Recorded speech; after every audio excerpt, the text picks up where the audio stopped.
Waa'eelatiyaati shaggaatoo yoomiyyuu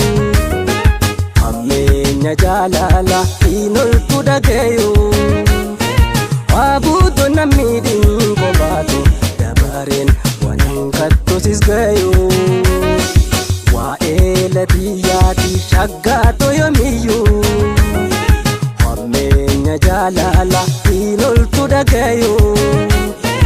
waabuuto nammiidhiin kophaatu dabareen waan kattosis gayuu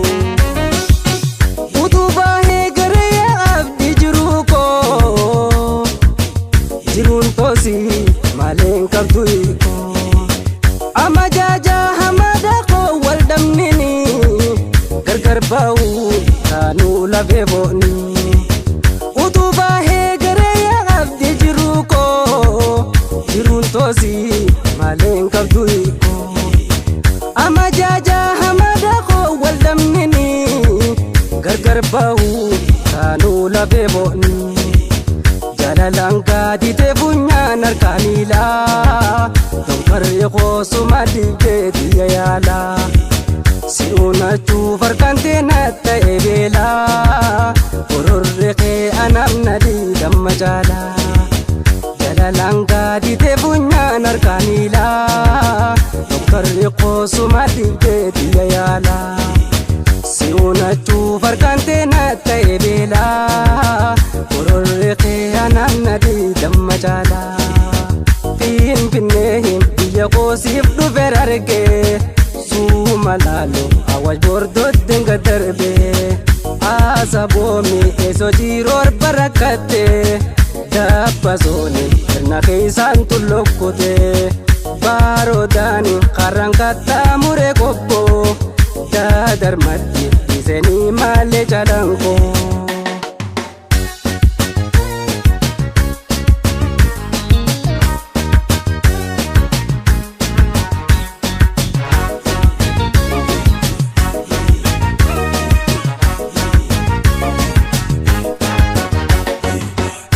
Waa'eelatiyaati shaggaatoo yoomiyyuu ammeenya jaalala inoltu dhagayuu waabuuto nammiidhiin kophaatu dabareen waan kattosis gayuu Waa'eelatiyaati shaggaatoo yoomiyyuu ammeenya jaalala inoltu dhagayuu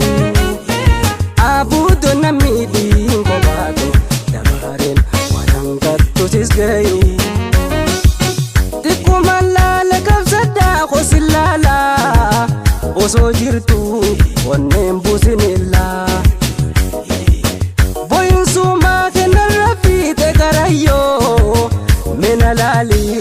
akkaan jiru wayyoo Tikkuma laala kabsadhaa qoosilaala osoo jirtu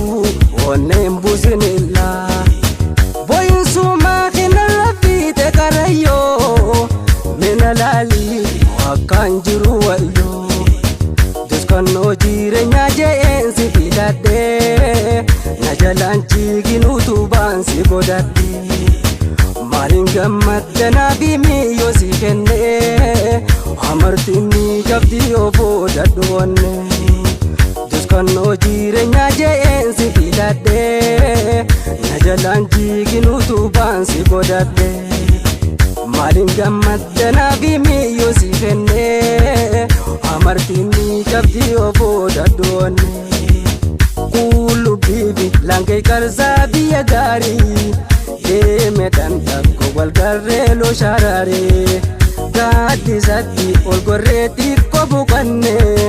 Kokkofalle wal buhaarsaa wajji teenye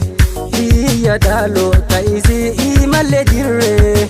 Dharra jaalala dirree keessa tumurre